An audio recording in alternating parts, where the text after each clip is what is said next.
খাদেম সফা করতে, বলুন আলহামদুলিল্লাহ। কেউ ভয় করতো না, নবীকে দেখলেই দৌড়াতো। এমনকি মা কোল থেকে বাচ্চা দুধ খেতে খেতে পায়ে হাঁটা বাচ্চারা বলে, মা একটু তাড়াতাড়ি ছেড়ে দাও, ওই দেখো নবী আছে, নবীর সাথে একটু দেখা করে আসে, নবী আমাদেরকে খুব ভালোবাসে।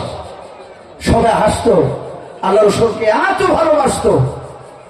এরা বলল, ভাই এই লোকটা যদি রাগীর হতো, এই লোকটা কাউকে মারতে পারবে না, কারণ তার চেহারা দেখে বুঝতে পারা যে লোকটা কোনো ব্যথা ব্যথিত হয়ে কাটছে না, এর দ্বারাই মানুষকে মারা সম্ভব নয়। এরা 10 জনায় বাদে আলোচনা শুরু করে দিয়েছিল আস্তে আস্তে।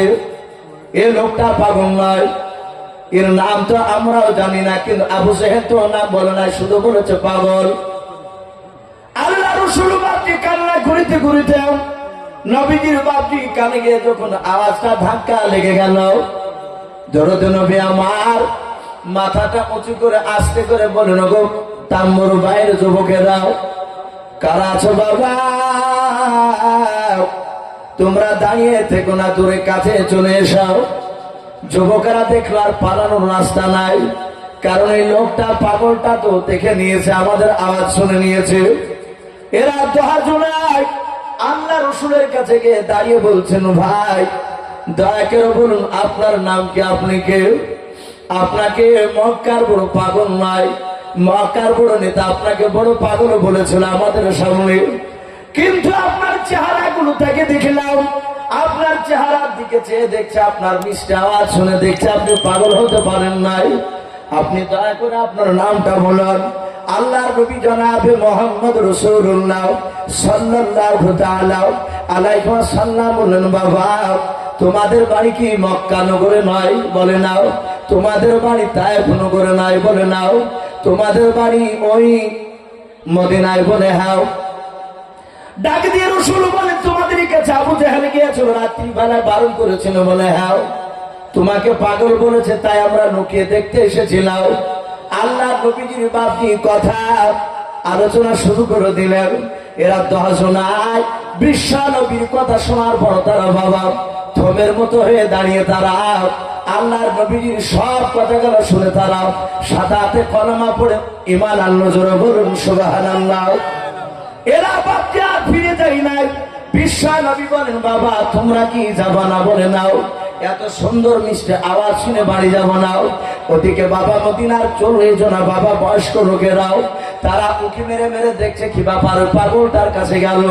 পাগলটা 10 জনাকে মেরে ফেললো নাকি। ঘন্টার পর ঘন্টা পার হতে চললো, ওই পাগলের কাছ থেকে কেন যুবকরা আসে না? এরাও 40 জনাও, এরাও থাকতে পারলো না। এরাও যাওয়ার পর দেখছে তো মরে নাই, তো দাঁড়িয়ে আছে। পেছন দিক থেকে ডাকছে, এই যুবক, এই দাঁড়িয়ে কি করছিস?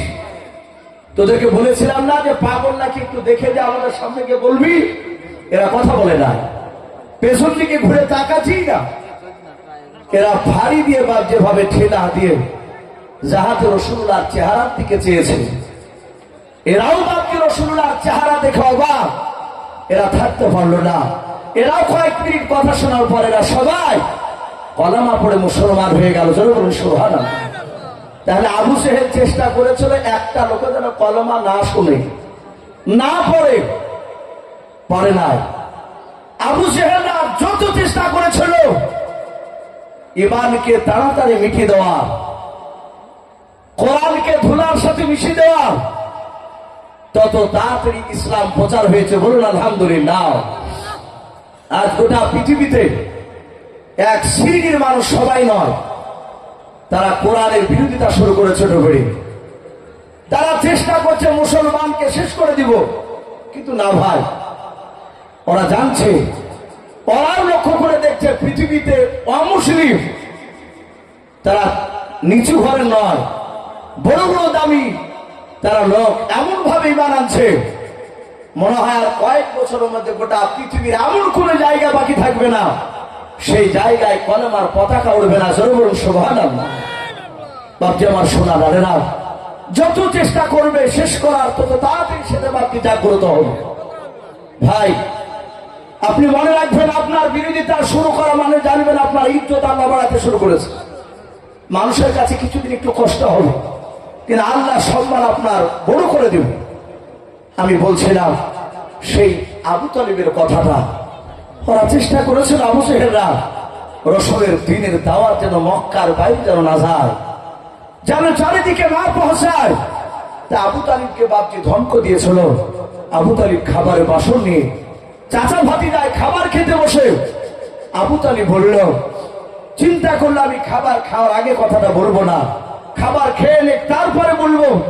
সাদা হাতে ডাক দিয়ে বলল, ওগো ভাতিজা, তুমি খাবার খেতে শুরু করো। আল্লাহর নবী জনাবে মুহাম্মদ রাসূলুল্লাহ সাল্লাল্লাহু তাআলা আলাইহি ওয়াসাল্লাম নবী আমার আওয়াজ দিয়ে বলেন, হাত কানা উঁচু করে চাচাও, আপনি জানেন শীত 8 বছর থেকে নিয়ে আমার বয়স থেকে নিয়ে 25 বছর পর্যন্ত খাদিজার সাথে বিয়ে হওয়ার আগা দিন পর্যন্ত